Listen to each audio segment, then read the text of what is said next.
Miss Dawson, the day before September 24th, Vanessa Sullivan gave you a ride home from school.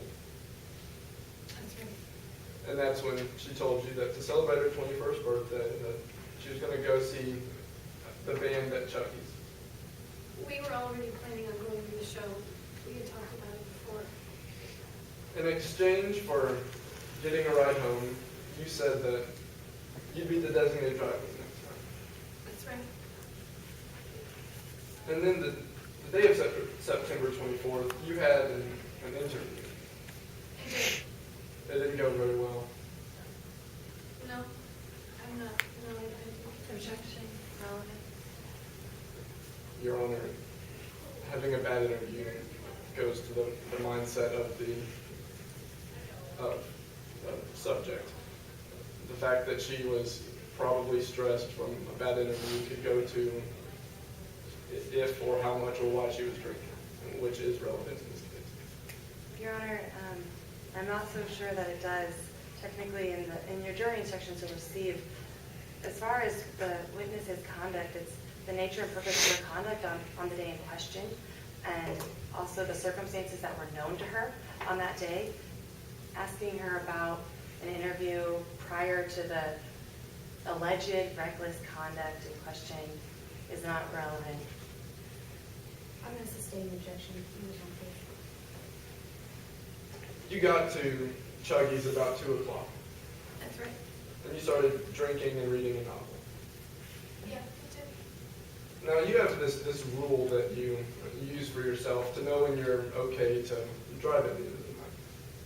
Well, that and I mean, just my feeling whether or not I feel drunk or not. This rule is that you limit yourself to 1 drink per hour. That's right. Now, Ms. Dawson, I'd like to talk to you about the drinks you had at the last hour of the night. A little before midnight, you had a drink with the band. That's true. And then after this drink with the band, you had a tequila sunrise. And then after that, you had a shot with Taylor and Vanessa. I ordered a shot of water. I'm not sure what bartender brought me.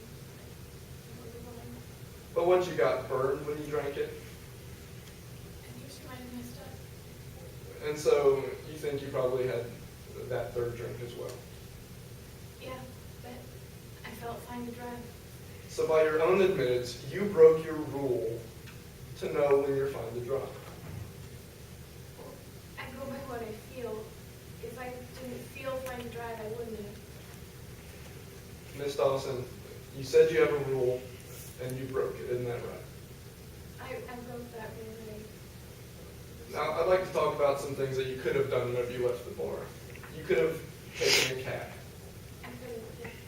You could have called Vanessa's parents. I don't know them. I suppose I could have. But instead of doing that, you got in the car and decided to drive. It was raining really hard outside. Yes. And it was really dark outside. Yeah, it was in the morning. And so when you got into your car, you pulled out a radar detector.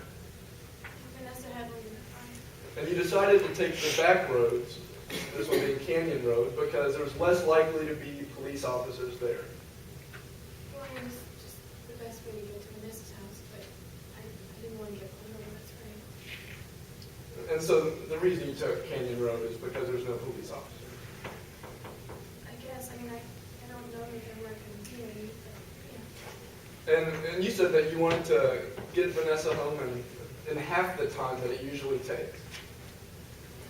Yeah, I told them I would get them there in 10 minutes. They seemed really stressed about not meeting her. To do this, you sped on the way home. I could speak, yeah. Until this one point in Canyon Road, and your radar detector started going off. And so you slowed down. Yeah. I figured there was a problem. I didn't want to get a speeding ticket. So then after you got past this police officer, you started speeding through the turns again. I sped back up to the speed I was going at before I slowed down. And then you lost control of the car. Trying to avoid steering it up. And so you lost control of the car while speeding on one of the turns. I lost control. In this case, it's derailed your life. Yes. And then after losing control, you hit the tree that killed Vanessa Sullivan. Yes. No further questions. No, yeah.